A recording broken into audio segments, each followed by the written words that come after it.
Okay, everybody, I hope you're enjoying these little snippets, little visuals of what my weekend here is like.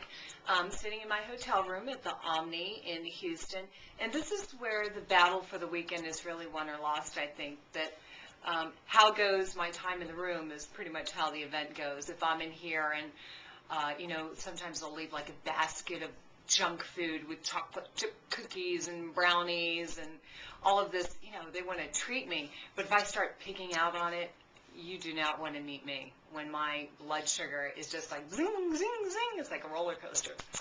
Or if I come in and I'm tempted by the television and start watching Fox News or something like that, or if I give in to, someone said something that offended me, or I don't really like the way things are set up, or I'm frustrated that, I don't have what I feel like I need, or my suitcase is lost, the book table's messed up. If I give in to all of those things and I come back here to the room and I'm not in a place of peace myself, forget it. It's going to be a bad weekend. But if I come in, the first thing I do now, I've learned, the first thing I do when I arrive at my hotel room is I set up my laptop and I put on worship music.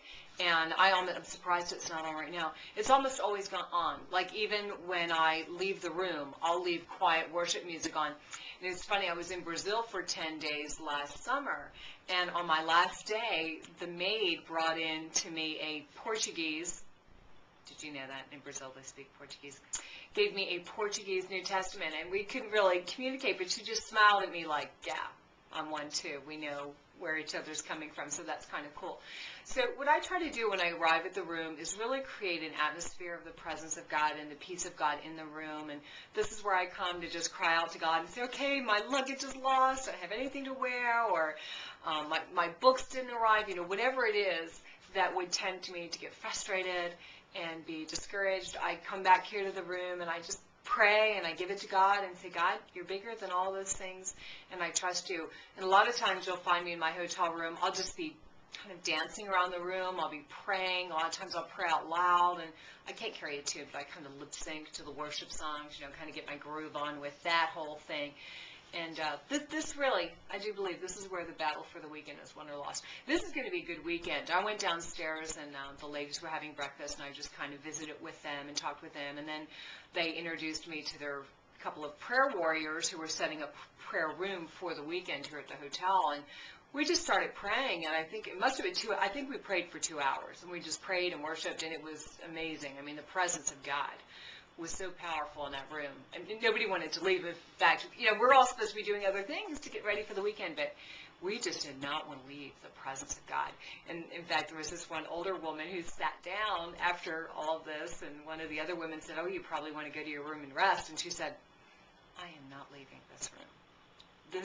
She said she has prayed for decades for this weekend to come, for her to really see the power of God begin to unfold. These women are from the United Methodist Church, and there's some, challenging things, but also we believe some really exciting things that are happening in that denomination, which of course traces its lineage back to John Wesley, the man. John Wesley. I love John Wesley. So we want to see that same spirit of revival that John Wesley operated in. John Wesley left the church building. A lot of the church people didn't approve of him, but he went out to where the people really were. He didn't stay in the building and wait for people to come to them, and he had an army of lay preachers that he raised up, and John Wesley was one who said, hey, let's give the church back to the ordinary people. I think that's what God is doing in our day as well. I think he's putting the professional Christians on notice. People like me who travel around and do this, I think he's putting us on notice and saying, hey, you know what?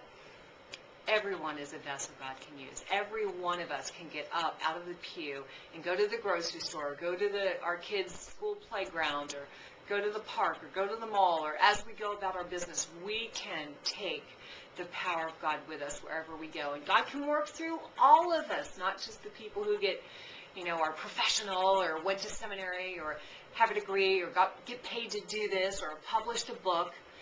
God wants to work. God wants to work through all of us. And really, I think that's the message of John Wesley, and why the revival that he was used by God to lead was so powerful and so lasting.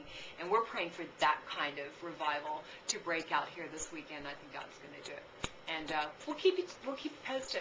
Hope you're enjoying this. God bless.